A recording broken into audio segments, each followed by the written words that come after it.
brought water to earth. So that's what one of the things that I developed recently.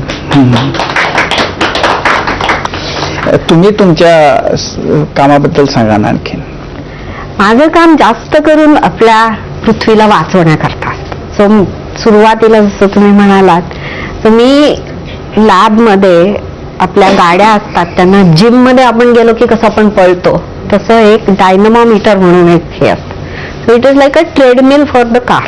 तर आम्ही त्या कारला त्या ट्रेडमिलवर ठेवतो, ड्रायव्हरला सांगतो तू अशा पद्धतीने गाडी चालव.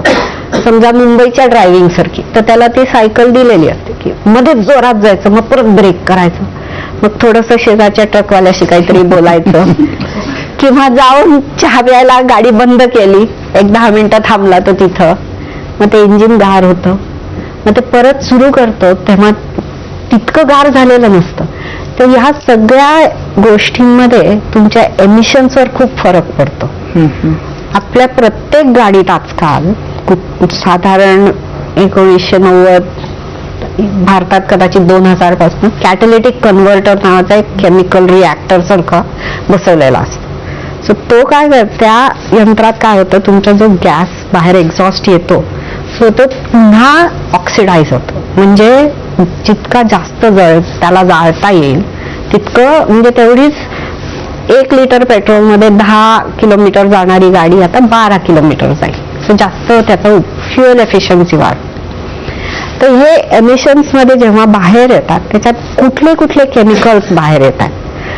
सगळे केमिकल्स आपल्या शरीरावर इम्पॅक्ट करतीलच असं नाही, पण काही काही इतकी त्यांची हाय टॉक्सिसिटी असते की साधारण 10 मॉलिक्युल्स आउट ऑफ 1 बिलियन, म्हणजे भारताच्या पॉप्युलेशन मध्ये 10 जण क्रिमिनल असले समजा, तर ते किती त्रास देतील तुमच्या शरीराला असा विचार केला तर it can be really toxic. त्याच्यात तुम्हाला कॅन्सर होऊ शकतो. सो त्याचा संशोधन करून त्याची लेवल किती सेट केली पाहिजे याचा हे करतो आम्ही. सो ती इन्व्हेंटरी मी बिल्ड करत होते, मी म्हणजे माझी अख्खी आमची टीम. त्याच्यात आमच्या लक्षात आलं एक खूप मोठी मल्टीनॅशनल कंपनी ना, I can name it, Volkswagen was cheating us. कारण there is a software design. आजकालच्या गाड्यांमध्ये it is like a computer basically. तर ते कॅल्क्युलेट करतं, कारण त्यांना माहिती आहे की कॅलिफोर्नियामध्ये ह्या पॅटर्ननी गाड्या चालवल्या जातात. मग आपण ह्या पॅटर्ननी गाड्या चालवल्या तर आपली गाडी पास होईल, मग आपल्याला सर्टिफिकेट मिळेल.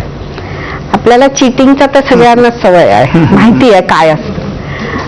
आम्ही असा विचार केला की अरे ह्या सगळ्या गाड्या कशा काय पास होतात.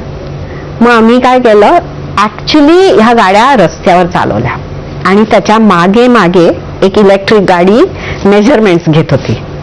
तेव्हा दिसलं की म्हणजे जवळजवळ 30 पट वाढलेलं होतं पोल्युशन लेवल.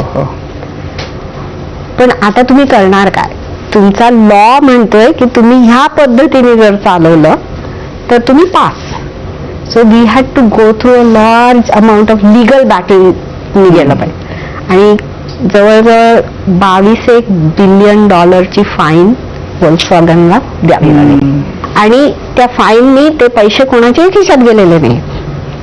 ते पैसे बेसिकली आम्ही असं ठरवलं की आता हे पैसे जे प्रदूषणाचं डॅमेज झालंय ते सुधारण्याकरता त्याचा उपयोग केला पाहिजे.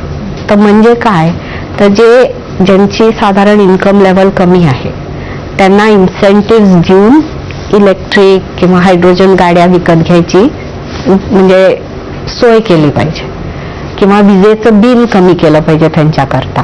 सो ऑटोमॅटिकली म्हणजे कोणाच्याच हाती पैसा जात नाही, तो डायरेक्टली कॉम्पन्सेशन ह्या दृष्टीने गेला पाहिजे. पण हा जर विचार म्हणजे ही पॉलिसी जर केली नसती तर आज कुठं गेला असता, म्हणजे तो सगळा पैसा कुठेही जाऊ शकला असता. तर बेसिकली केमिस्ट्री, फिजिक्स, इंजिनिअरिंग आणि पॉलिसी या सगळ्या गोष्टींना जुळून काम करावं लागतं. जेव्हा तुमच्याबद्दलचं वाचलं तेव्हा नारळीकरांचे तुम्ही दोघेही जण